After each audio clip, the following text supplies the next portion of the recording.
শুনেছি তোমার দয়ার কোনো অন্ত নাই। শবর রাজার কন্যা ছিল বীর শবরী। বীর শবরী মা ভক্ত কাকে বলে শিখে যান, হরি বল। ভক্ত কাকে বলে? শবর নামে এক রাজা ছিল, তার কন্যা ছিল শবরী। শবর রাজার কন্যা বলেন নাম শবরী। শবরীর বিবাহ হবে। বিবাহ হবে, তার জন্য হাজার হাজার প্রাণী, পশুদেরকে আনা হয়েছে। বিয়ে মানেই তো বর্তমান সময়ে হাজার হাজার প্রাণকে বলি দেয়া। বিয়ে মানেই হাজার হাজার প্রাণকে বলি দেয়া, প্রাণ কেড়ে নেয়া। শবরীর এটা আজকের নয়, এটা রামায়ণেও পাওয়া যায়। শবর রাজা তার মেয়ে শবরীকে বিবাহ দেবে, বিয়েতে মাংস খাওয়াবে, তার জন্য হাজার হাজার প্রাণী এনেছে, ওদেরকে কাটবে। এ মহা মহা অপরাধ। শবরী বাবাকে জিজ্ঞেস করছে, বাবা ওই জঙ্গলের ভিতরে ওই প্রাণীগুলো অমন চিৎকার করছে কেন, ওদের কে বেঁধে রেখেছে? শবর রাজা বলছে, মা তোর তো পরশুদিনকে বিয়ে, ওই বিয়েতে তো খাওয়াতে হবে সবাইকে, তার জন্য ওই প্রাণীগুলোকে ধরে এনেছি, ওদের মাংস খাওয়াতে হবে। শবরী শুনে দুই নয়ন থেকে জল ঝরছে। কি বলো? আমার মতো একটা পাপীর জন্য এতগুলো এতগুলো প্রাণীর জীবন নেবে? বিবাহ তো মানে একটা সুখের বন্ধন, বলে আমার সুখের জন্য এতগুলো প্রাণীর জীবন কেড়ে নিবে? রাত্রবেলায় সবাই যখন ঘুমিয়ে পড়ল, যেই যেই দাঁটা দিয়ে ওই প্রাণীগুলোকে কাটা হবে, সেই দাঁটা নিয়ে রাত্রবেলায় শবরী বের হয়ে যেই প্রাণীগুলো তার বাবা বেঁধে রেখেছিল সব প্রাণীর দড়ি কেটে দিল। সব প্রাণীর দড়ি কেটে দিয়েছে। যা, তোরা নিরীহ প্রাণী, আমার মতো মহাপাপীর বিবাহের জন্যে এতগুলো প্রাণীর প্রাণ যাবে, তা কিছুতেই হতে পারে না। সব প্রাণীর গলায় বাঁধন দড়ি কেটে দিল। যা, বনের পশু তোরা বনে চলে যা, তোরা আনন্দে থাক। সবাইকে ছেড়ে দিলেন শবরী। কিছুক্ষণ পর মনে মনে ভাবল, এদের তো ছেড়ে দিলাম, এদেরকে তো আমি ছেড়ে দিলাম, কিন্তু আমি যদি এইখানে থাকি, কালকে বাদে পরশুদিন আমার বিবাহ, আমার বাবা আমার বিয়ে ঠিক দেবে। এদেরকে তো ছেড়ে দিলাম, আমার বাবা শবর জাতি, পরশুদিনকে ঠিক আবার প্রাণী ধরে নিয়ে আসবে, আবার আমার বিয়েতে এতগুলো প্রাণীকে হত্যা করা হবে। শবরী মনে মনে বললেন, তার থেকে আমি বিয়েই করব না। যেই বিয়েতে এতগুলো প্রাণী হত্যা হয়, দরকার নেই, আমি আর বিয়েই করব না। শবরী সেই দিন রাত্রে পিতামাতাকে ত্যাগ করে জঙ্গলের দিকে চললেন। হাঁটতে হাঁটতে গভীর জঙ্গলে প্রবেশ করলেন। ঋষ্যমুখ পর্বতের পাদদেশে বাস করতেন পরম ভক্ত পরম ঋষি মাতঙ্গ। এই ঋষ্যমুখ পর্বতের নিচে ঋষি মাতঙ্গ বাস করতেন। শবরী গিয়ে মাতঙ্গ ঋষির চরণে শরণাপন্ন হন, মাতঙ্গ ঋষির কাছ থেকে দীক্ষা গ্রহণ করেন। মাতঙ্গ ঋষি বলছে, মা তুই এই বনে কেন এসেছিস? তুই এই রূপ জৈবন এই নিয়ে কেন এসেছিস? শবরী বলছে, আমার বাবা আমার বিয়ে ঠিক করেছিল, ওই বিয়েতে নাকি মাংস না খাওয়ালে নাকি লোক আসবে না, তার জন্য আমি চলে এসেছি। ও গুরুদেব, ওই অখাদ্য না খাওয়ালে নাকি কেউ আসবে না আমার বিয়ে, তার জন্য বিয়ে রেখে আমি চলে এসেছি, আমাকে গ্রহণ করবেন গুরুদেব? ঋষি মাতঙ্গ বলছে, ধন্য মা, তুই এই আশ্রমেই থাক। মাতঙ্গ ঋষি সেখানে শবরীর জন্য এক পর্ণকুটির নির্মাণ করে দেয়, আর সেই পর্ণকুটিরে শবরী থাকতে লাগলেন, গুরু সেবা করতে লাগলেন। গুরু সেবা করতে করতে একদিন মাতঙ্গ ঋষি দেহত্যাগ করবেন। শবরীকে ডেকে বলছে, শবরী আমার দেহত্যাগ করার সময় হয়েছে, শবরী বলছে, গুরুদেব আপনি যদি দেহ ত্যাগ করেন আমি কার কাছে থাকব? গুরুদেব বলছে, চিন্তা করিস না, আমি যে তোকে রাম মন্ত্র দিয়ে গেছি, তুই সেই রামের নাম জপ কর, একদিন তোর কাছে প্রভু শ্রীরাম আসবে। তুই যে ত্যাগ করেছিস শবরী, জীব হত্যা হবে বলে নিজের জীবনের বিবাহ সুখ ত্যাগ করে দিলি, তোর কাছে একদিন রাম আসবে। তুই রামের জন্য প্রতিদিন ফল কুড়াস, তুই রামের জন্য প্রতিদিন ফল আনবি, আর রাম যেই এই রাস্তা দিয়ে আসবে প্রতিদিন এই রাস্তাটাকে তুই সাজিয়ে রাখবি। মা শবরী, গুরুদেব দেহত্যাগ করলেন, গুরুবাক্য পালন করে মাতা শবরী, গুরুদেব বলেছে এই রাস্তা দিয়ে প্রভু রাম আসবে, মা শবরী নয়নের জল দিয়ে সেই রাস্তাটাকে ধৌত করতেন, বন থেকে পুষ্প এনে তারপরে রাস্তাটাকে সাজাতেন, আর প্রতিদিন বন থেকে মিষ্টি মিষ্টি ফল, কত ফল বনে, মিষ্টি মিষ্টি ফলটা বেছে বেছে আনতেন, প্রত্যেকটা ফল তুলে এক কামড় খেতেন, যেটা মিষ্টি সেটা রামের নামে রেখে দিতেন। প্রতিদিন রাস্তাটাকে নয়নের জল দিয়ে ধুয়ে ফুল দিয়ে সাজিয়ে দিতেন মা শবরী। প্রভু তুমি আসবে, আমার গুরুদেব বলেছে তুমি আসবে। 90 বছর ধরে রাস্তা সাজালো। কয় বছর? 90 বছরে কটা দিন বুঝতে পারে? জৈবন কাল থেকে 90 বছর ধরে প্রতিদিন শবরী ফুল দিয়ে রাস্তা সাজায়। প্রতিদিন রামচন্দ্রের জন্যে ভগবানের 8 বার ভোগ হয়। কয়বার ভোগ? 8 বার ভগবানের সেবার জন্য যে ফল লাগে বন থেকে কুড়িয়ে এনে রেখে দেয়। যদি বাল্যভোগে প্রভু আসে, যদি দুপুর বেলায় আসে, যদি বৈকালিতে আসে, তাই প্রত্যেক বেলায় বেলায় ফল আনে। যদি এই বিকেলের সময় আসে তখন কি দেব? প্রত্যেক বেলায় বেলায় ফল এনে জমা করে। একদিন কাঁদছে, 90 বছর হয়ে গেলে তো সবাই বলছে, এই শবরী কোনদিন রাম আসবে না, কার জন্য পথ সাজাচ্ছিস? আসবে না, 90 বছর ধরে তো পথ সাজালি, এলো না তো। শবরী বলছে, আমার গুরু বিদায় বেলায় বলে গেছে আসবে। সত্য জ্ঞানে গুরু বাক্য যাহার বিশ্বাস, অবশ্য তাহার ব্রজ ভূমিবাস। গুরুদেব বলেছে রাম আসবে, সত্য জ্ঞানে শবরী মেনে নিলেন রাম আসবেই আসবে। 90 বছর ধরে পথ সাজায়, আজ 90 বছর পূর্ণ হয়ে গেল। হঠাৎ শবরীর মনে হলো, আজ বুঝতে পেরেছি 90 বছর ধরে পথ সাজাই, আমার রাম কেন আসে না। আজ বুঝতে পেরেছি, কারণ ওই যে ফুলগুলো দিয়ে পথটা সাজাই, এই ফুলগুলোর বোটাগুলো বড় শক্ত,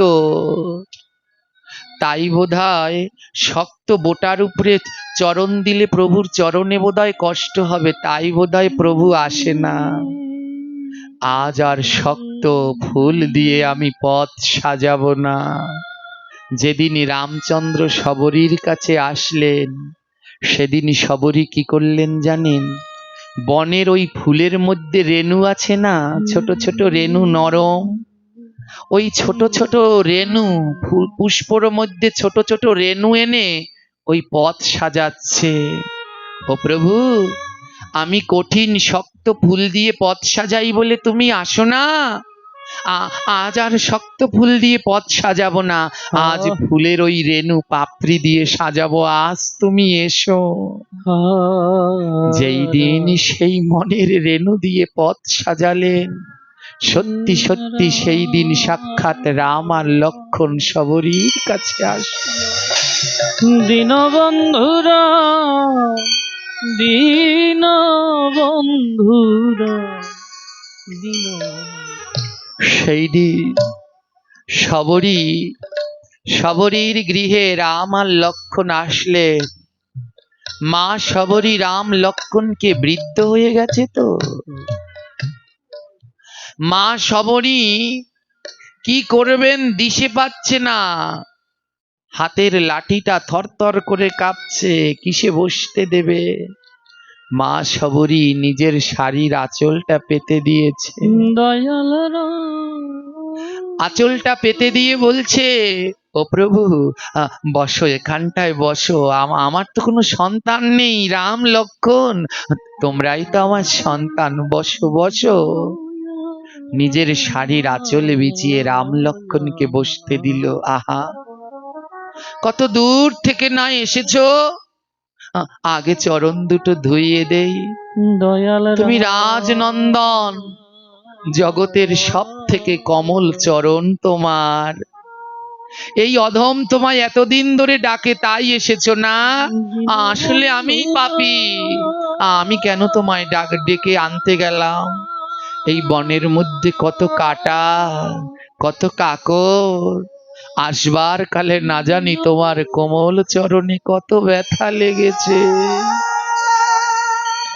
90 বছর কান্না করতে করতে আজ নয়নে জল নেই। রামচন্দ্র এসেছে নয়ন চরণ দুটো ধোয়াবে। 90 বছর রাম রাম বলে কাঁদতে কাঁদতে আজ নয়নের জল প্রায় শুকিয়ে গেছে। আজ বিধাতাকে ডেকে বলছে, ও বিধাতা, তুমি শেষবারের মতো আমার নয়নে একটু জল দাও না। দীনবন্ধুরা আজ এই নয়নের জল দিয়ে আমি আমার প্রভু শ্রীরামের চরণ দুটো ধোয়াবো।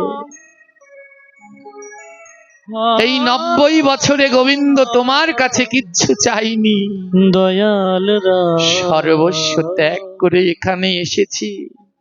আজ 90 বছরে তোমার কাছে একটা জিনিস চাই, আমার নয়নে দুফোঁটা জল দাও। ওই জল দিয়ে আজ আমি প্রভুর চরণ ধোয়াবো।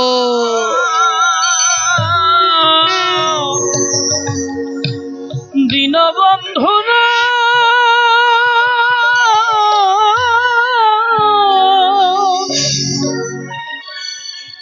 এ জগতে যার নয়নে জল আছে, সে আমার গোবিন্দকে পেতে পারে। যার নয়নে জল নাই, তার আর গোবিন্দ পাওয়া হয় না। রাধারানীর কাছে গোবিন্দ বলেছিলেন, জানো রাধে, আমি সবার কাছে ধরা দেই না, যার নয়নে কৃষ্ণ নামের ধারা, তার কাছে দেই গো ধরা। যে কৃষ্ণ বলে নয়ন ধারায় ভাসতে পারে, কাঁদতে পারে, ভগবান তার কাছে ধরা দেয়। দীনবন্ধু আজ নয়নের জল দিয়ে মা শবরী রামের চরণ ধোয়ালেন।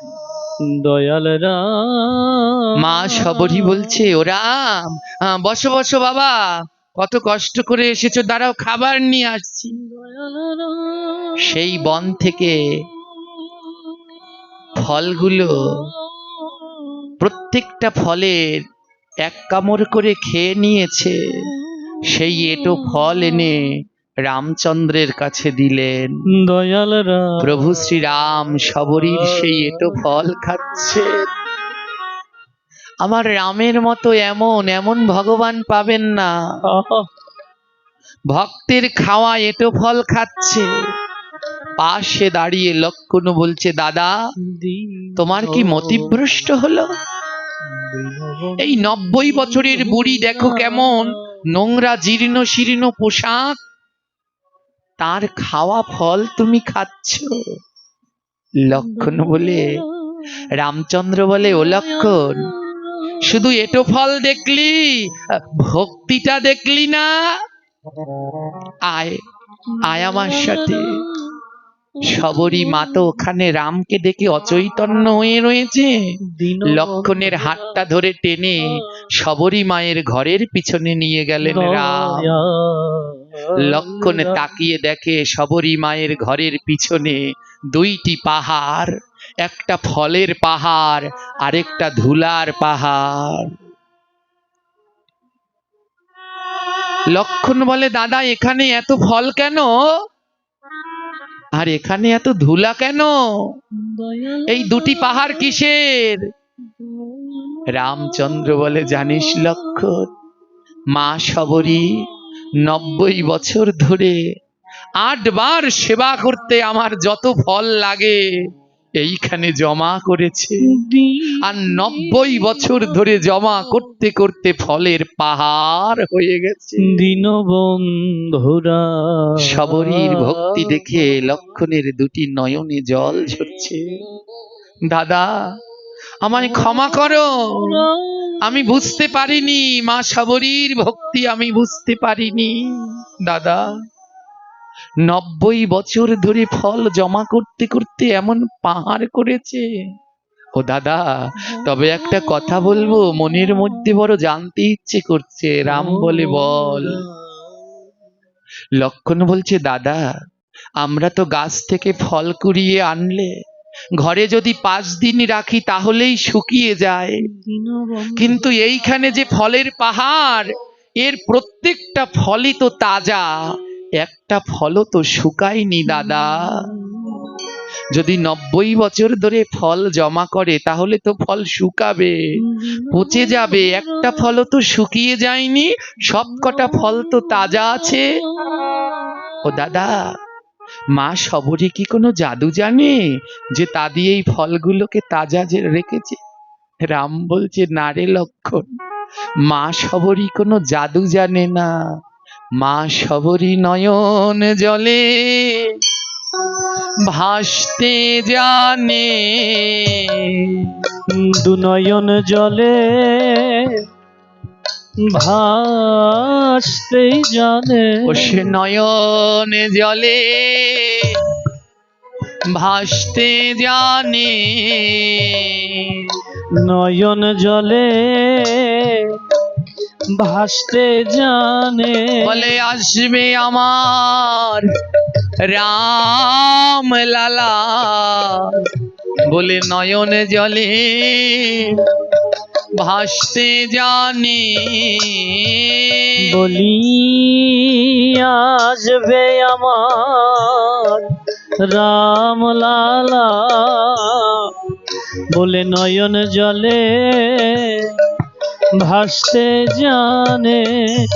জানিস লক্ষণ, মা শবরী আমার সারাদিন 8 বেলার ফল কুড়াতো, আর রাত্রবেলায় এই ফলগুলোকে বুকের মধ্যে জড়িয়ে ধরে নয়ন জলে ভাসতো আর কাঁদতো, কেঁদে কেঁদে বলতো, আমার রামলালা আসবে, আমার হাতে ফল সেবা করবে। আর সেই নয়নের জলে 90 বছর ধরে ফল ভিজলো, তাই একটা ফল ও শুকায়। দীনবন্ধু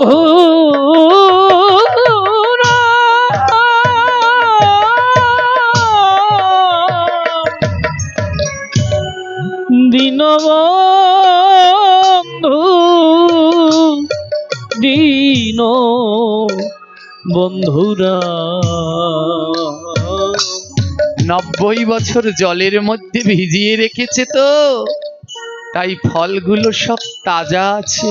ওরা লক্ষণ মাটিতে বসে পড়েছে শবরীর ভক্তি শুনে। দাদা এই পাশে একটা ধুলা দেখছি, এই ধুলা দিয়ে একটা পাহাড়, এটা কিসের? শবরীর গুরু মাতঙ্গ মুনি বলেছেন, ভক্তের কৃপা না হলে কোনোদিন ভগবান পাওয়া যায় না। দীনবন্ধুরা তাই শবরী মা আমার ওই জঙ্গলে যত সাধুগুরু বৈষ্ণব আসতেন, তারা যেইখানে দাঁড়িয়ে থাকতেন, নিচু জাতি তো শবরী, তাই যাওয়া নিষেধ অনেক জায়গায়। যেইখানে সাধুগুরু বৈষ্ণব দাঁড়িয়ে থাকতেন শবরী মা আমার সেইখান থেকে আঁচল ভরে ধুলায়ান্ত, বলিয়া চল ভরে ধুলিয়ান্ত। বলে ভক্ত আমায় কৃপা করো,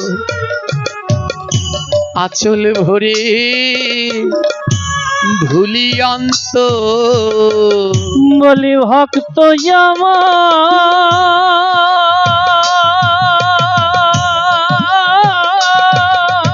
হরিবল হরিবল। ধুলিয়ান্ত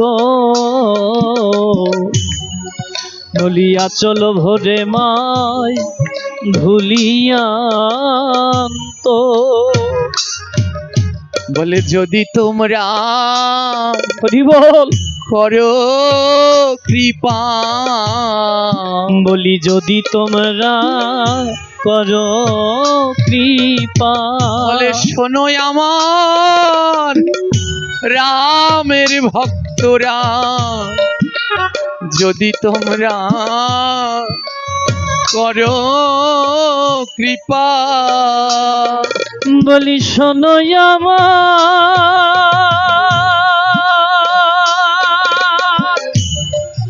বলি শোনো হরিবল হরিবল হরিবল। রাম ভক্তরা বলি শোনো আমার রাম ভক্তরা, বলে ভবে আমার মতো পাপী নাই রে, ভবে আমার মতো না পাপী নাই রে, বলো কেমনে আমি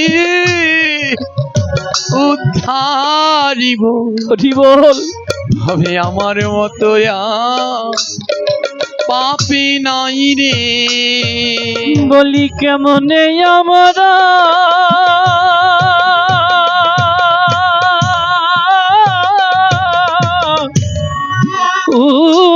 উদ্ধারিব, বলি আমার মতো না পাপী নাই রে, আর ভক্তের মতো এমন হরি বল দয়াল নাই রে, এই ভক্তের মতো এমন দয়াল নাই রে, তোমরা দেও দেও ভক্ত চরণ ধুলি, এই ভক্তের মতো দয়াল নাই রে, বলি দাও দাও আমার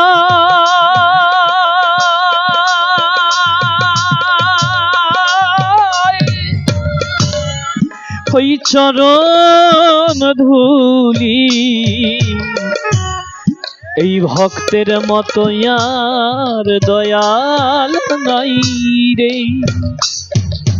ও লক্ষণ 90 বছর ধরে যত সাধুগুরু বৈষ্ণব দেখছো দয়ালরা তাদের চরণ ধুলি এনে সবরীমায় আমার জমা করেছে, দয়ালরা দেখে পাহাড় হয়েছে।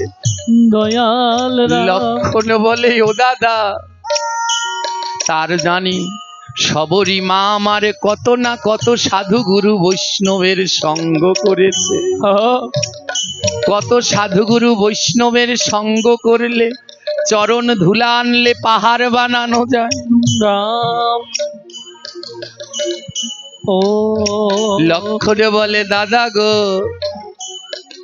এই ভক্তি আমার কেন হলো না, দয়ালরা কেন আমি রাম রাম বলে নয়ন জলে ভাসতে পারি না, দয়ালরা 90 বছর ধরে ফল জমায় একটা ফল না শুকায়, এই ভক্তি আমি কোথায় পাবো দাদা।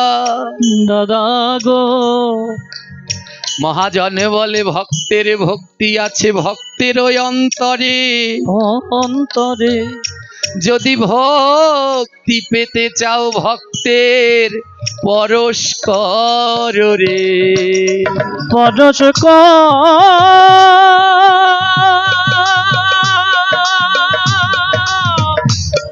এমন ভক্ত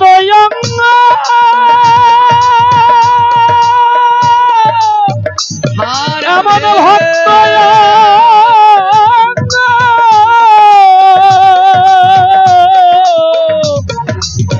এমন ভক্ত অঙ্গ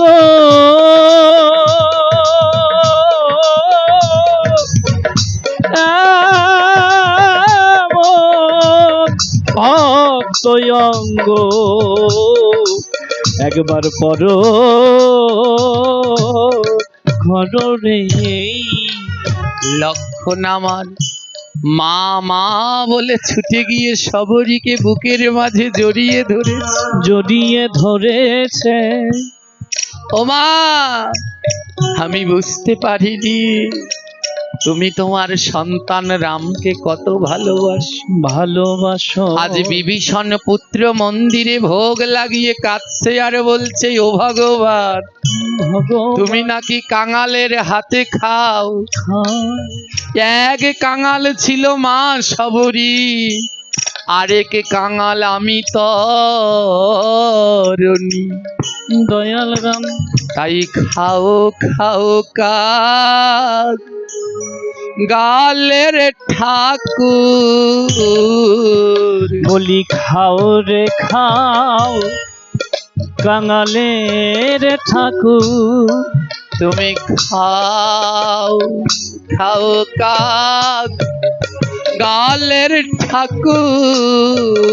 বলি খাও খাও কাঙালের ঠাকুর। হবে আমার মতো আর